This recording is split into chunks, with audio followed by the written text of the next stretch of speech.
Hello, I'm William Weers, and Yeah. this is, I'm Lorna Wood. and we just saw Gridlock. So, what did you think? I really like this one a lot. I really like the expressionistic quality of so many of the shots, especially of the motorway. I like the all the different characters in the cars were so well done so quickly, and I really like the way that the plotting, and this is what Howard should do. I'm always saying, really relied on things that we also feel a little funny and horrible about. I've taken a lot of long road trips, and it's there's something surreal about that, and all of the bad food and and the sense of everybody in the same boat and yet sort of anonymously going along with you. Of course, the pollution. And I've also gone across the George Washington Bridge a lot of times because when I was in graduate school in New Haven, then my boyfriend lived in DC and my dad lived in Atlanta, and I was going down across the George Washington Bridge on 95 a lot. And I actually went there recently when he was in college to visit him, and also hit the George Washington Bridge again. So I'm so glad I was able to bring back happy memories. Yeah. Well, it actually wasn't to visit you in college because I think it was because I went up to Boston for a poetry reading. But anyway, I hit it and was yelled at by a truck driver. At least the pollution was so bad in this one that you couldn't get out and yell at other drivers. I liked all, and I liked all of that, and I'm totally familiar with exactly that part of old New York and a regular New York. Yes, I just thought it was really, and the way people sort of lived in their cars, and a lot of people, at least pre-COVID, in America, do live in their cars. And I don't know how bad the roads are in England. Well, I don't know if. It seemed like it was a jab more at America because we have the worst public transportation in the world, I guess, aside from, developing countries, and probably worse than a lot of theirs. That really, and I liked, really going back to the expressionism really recalled Metropolis and to me, and the way they rose up into the light at the end. I also want to say something about, and I liked how they brought in the face of Bo, and I liked that his secret was that the doctor's not alone. In other words, that he shouldn't be alone, and how that worked into the adopting the new companion. What I also really liked about that sentence was how simple it was, and yet how many possibilities it opens, which is just like the absolute perfect thing that should have been done. It wasn't too like mystery boxy where it's like, oh, let's unpack what he meant, but it's also going like, oh, so we're gonna meet probably somebody else on his planet at some point, and so we are anticipating that, but we're not constantly fussing over it. Right. It was billed as a secret and not a prophecy, and it's a kind of life advice, and very so the face of Bo came through with the wisdom. I think that's really hard to do when you set up something like that, and you're just a writer and not a wise person. Ouch! Writer slam. Well, when you, I think it's a great thing to do if you can, but it's, as he said, I think kind of dangerous. I want to say something about the music, because I forgot to say last time, the Shakespeare one, that there was shameless cribbing from the Pirates of the Caribbean in the music. Probably the temp track. Well, it was what we heard. And they actually echoed that at the beginning of this. Oh, I like the drugs. I like the little disky drugs and the sort of food truck drug outlet mall off the exit. Just a little bit extension of our own turnpike culture, or expressway culture, so-called. But there was a little echo of the Pirates of the Caribbean in that part, and wasn't it when he was hopping down on the? Was it? I thought that was different. I thought that maybe they brought it back then. Oh, really? Okay, maybe. I don't know. Anyway, I like that they brought it back a little bit. And then I also liked the music at other times I really know. Sometimes I don't notice the music at all. So I really noticed how lush it was, and I want to especially give a nod to the way that religion was worked into this. I think, first of all, it's appropriate that something set in a new America would allude to religion, since it's obviously such a important and destructive part of our culture. Not saying all religion is destructive. Just saying that we have Religious a particularly. extremism. Oh, it doesn't. Well, I mean, it's where we are down south. It's not even considered extreme, but I consider it extreme. Right. But anyway, so I like the hymns, and I liked, and I looked up the lyrics because I'm not a very churched person, in case you haven't noticed. And so the old rugged cross is about. I mean, pardon me, I'm sure a lot of you know this, but I just want to point out the progression, even if you do know these hymns. But it's about persisting in the faith of a better time when you'll be able to lay down your burdens, and also kind of in the name of a higher hope for higher things. And then Abide With Me, which was, I can't even talk about it really because my dad chose it for his memorial service. Sorry about that. Anyway, so, but that, I think he chose it. He was kind of an agnostic who hoped there was a God. And I think he chose Certainly it. invoked God's name plenty of times. Well, he was a musician, and he had to listen to a lot of vocalists who didn't know how to read music, try to do sight singing, and so he frequently would say, Jesus, God, after he had to If hear you that. are wondering where our grumpy personalities come from, I'm pretty sure a lot of it is from her father. Yeah, he was kind of a curmudgeon the whole time I knew him. And anyway, so he chose that. So I think that's when their God is coming to them. So they're holding out for and on the road to God or to higher things in the beginning, and then at the end, that's a prayer for God to stay with you and do something for you. Sorry, I always get emotional when I talk about him. So anyway, that's all the reasons I liked it, I think. Okay, yeah, you clearly really liked it. I really liked it too, though obviously not on the same emotional level you did. Well, that's just that one hymn, and yeah, I didn't cry when I was watching it, but when I talk about the hymn, then I'm talking about all the time. So it was in my life. So he passed away when I was 3, so I don't really remember. You were 2. 2.5, I think. Yeah. Born 97, he passed away in 2000. But I also agree that I really like the characters they encountered in the cars, and the strong sense of community is what I think really Russell T Davies does so well. Like whenever he writes a script, and also just sort of a general ethos of the show, is the communities that he creates, whether it be Rose's family, whether it be the people here, whether it be even, the common British folk watching that we see on like the news broadcasts. He really is interested in grounding the extraordinary and the ordinary. I think it goes along with the show's message that all people are important. Yeah. And it is just so refreshing to see that in today's mediascape. I mean, I think of, like the Marvel Cinematic Universe. A lot of the films are fun. They're fine. But they have zero interest in the common folk. So like Avengers Endgame, half of the Earth has been wiped out, and we spend like one scene with people processing what happened. And then when we see the memorial, it's through the focus of Hero trying to find out if his family's been affected. He doesn't care about anyone else. And then we also see just like kids wanting autographs from the Hulk. There's no concept of exploring what these horrible tragedies would be like for the everyday people. Yeah, and I have to say, I think that's partly parents' fault, because they're so quick to say, "Oh, this is too dark for my child," and try to shield young children from. And this all started, with the whole fairy tale, the hysteria in the 70s, even to shield them from the dark side of life. And I don't think that's. I mean, obviously, you don't want to traumatize them, but I don't think it's necessary or appropriate to do to that extreme. My favorite childhood film was Silence of the Lambs.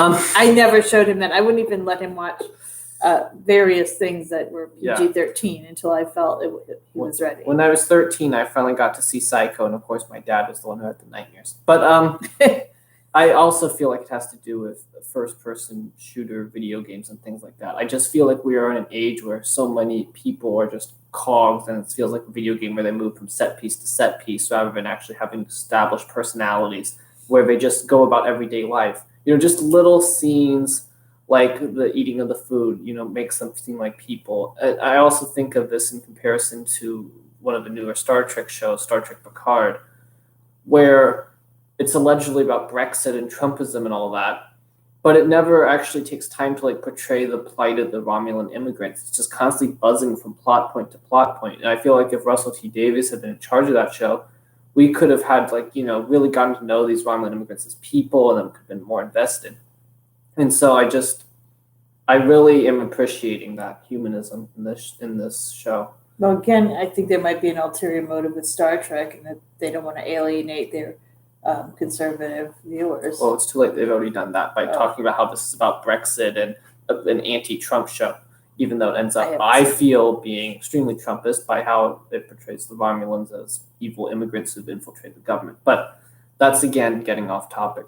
But I'm just trying to draw a comparison of why I feel like that this is, so good compared to so much of the other media. Even when the stories don't click with me entirely, there's just that warmth and compassion that I really, really appreciate, especially in light of the media I keep seeing now. Even media I somewhat enjoy. I didn't hate Endgame or anything, but it just pales in comparison. And that film was 3 hours long. This episode is 50 minutes. And think of the budget. Yeah, that film, I think I had $200 million spent on it.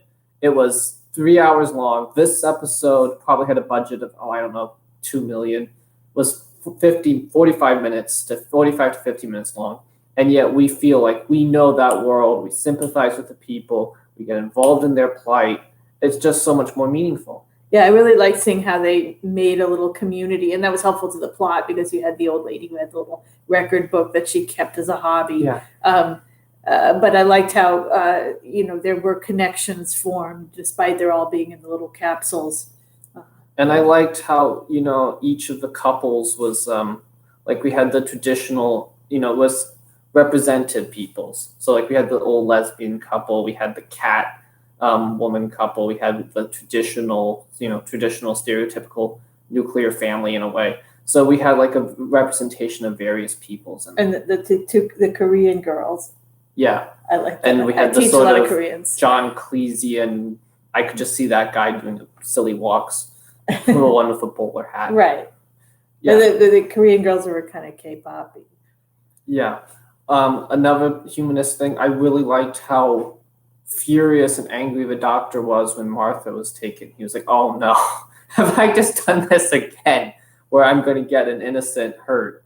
And I really appreciated how they, have followed up on Rose's departure by him really getting angry when things go wrong with his companion.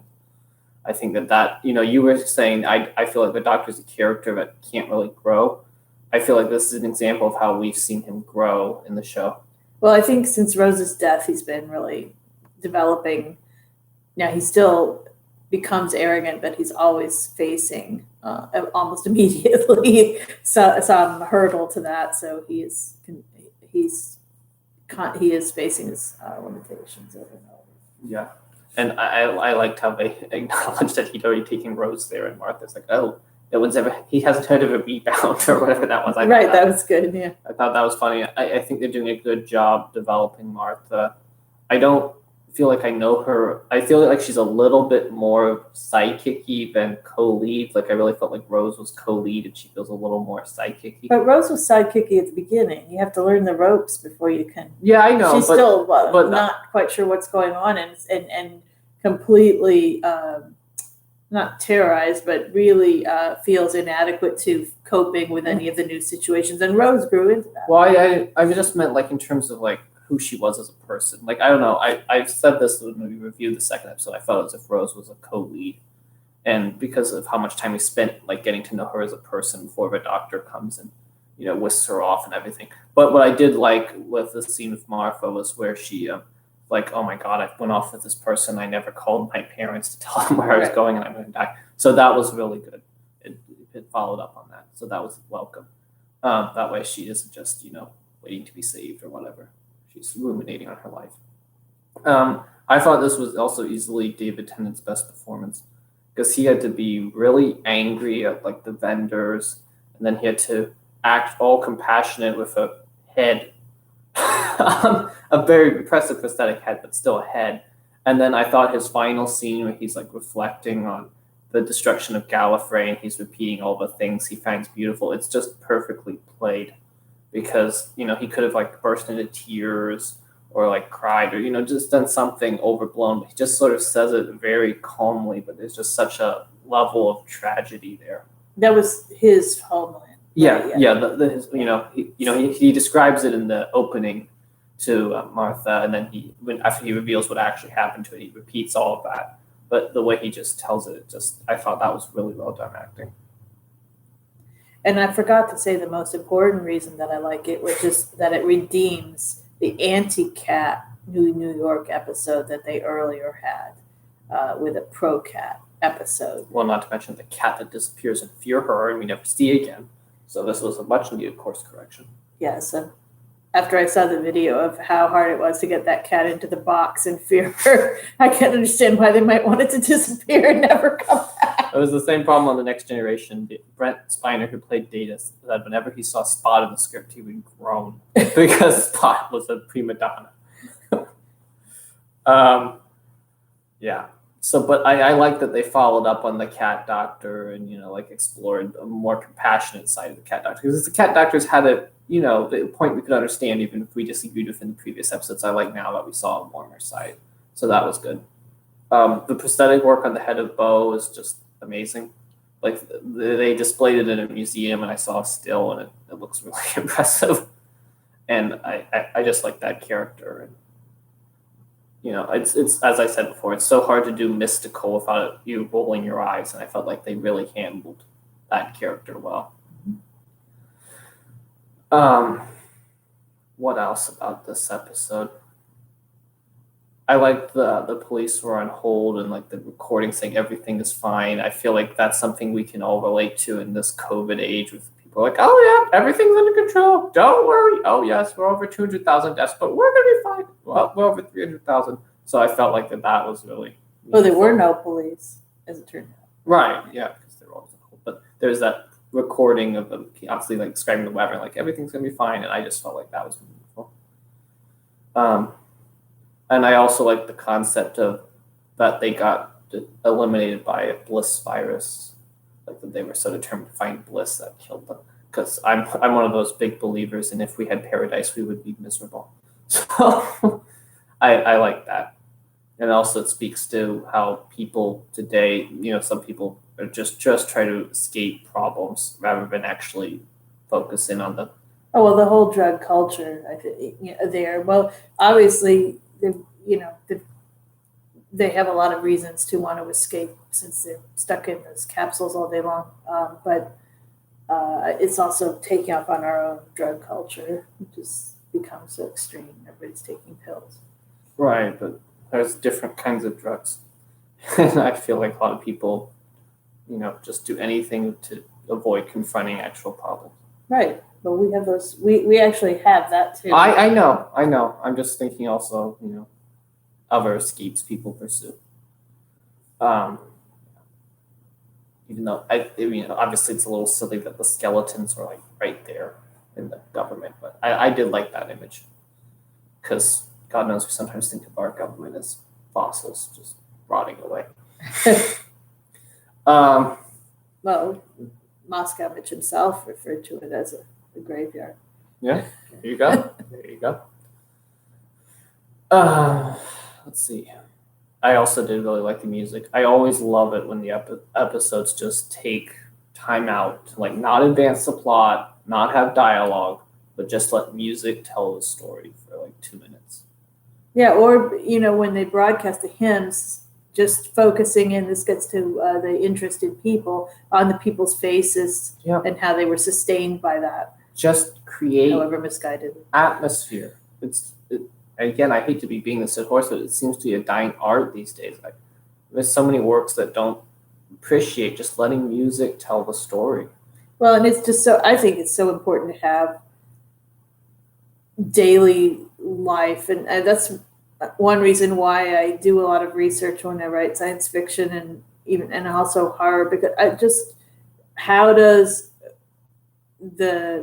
people feel and function in a completely different environment that we've never imagined before? I think it's something that really brings the work alive. Absolutely. It's something that one show that is right now really doing it that I really like. It's the Orville. You know, as silly as it is that people in the 25th century are listening to Singing in the Rain. I know you have a fit about that. They never write their own music for anything in between our time and then. I just adore that the episode takes the time out to let characters go and listen to a concert of Singing in the Rain for 4 minutes, just so we can see their everyday lives and grow to know them and like them as people. But I just wonder why all their hobbies are stuck 500 years. I know. I mean, it's not like all of us go around, constantly thinking about 16th century culture. Yeah. I mean,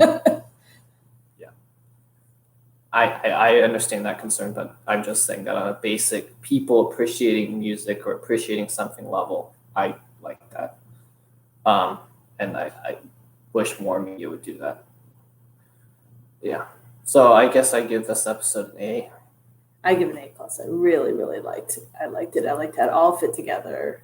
That's great. Yeah, I mean, I thought it was really good. My only issue was I wasn't exactly sure what the Doctor did to store power and open the gates, something electrical. Yeah, he used the energy from the face of Bo, so okay. That's why Face of Bo died. I mean, he died sacrificing himself. So in a way, he justified the faith in the old rugged cross, and that's why Abide With Me is so appropriate. Okay, you're right. A+. Oh, I've convinced him. Yeah, it's rare. Yeah, it's a Siskel and Ebert Broken Arrow moment. What's Broken Arrow? It's an action film by John Woo, and so Siskel gives his review and says, "Oh, the plot and characters aren't much, but the action set pieces are something exceptional." And then Ebert's like, it's not very good though. It's Gene, and so Gene listens to him and goes, "You know what, Roger? You're right. Thumbs down."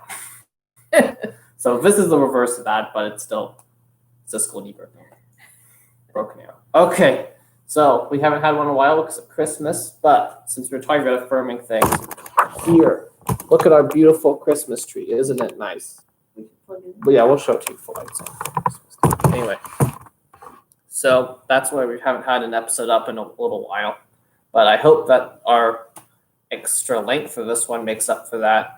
We should have another one up soon. The next one, I think, is a 2-parter, so it might be up day after tomorrow, but on Christmas Eve. So thank you for listening. Thanks. Bye. Bye.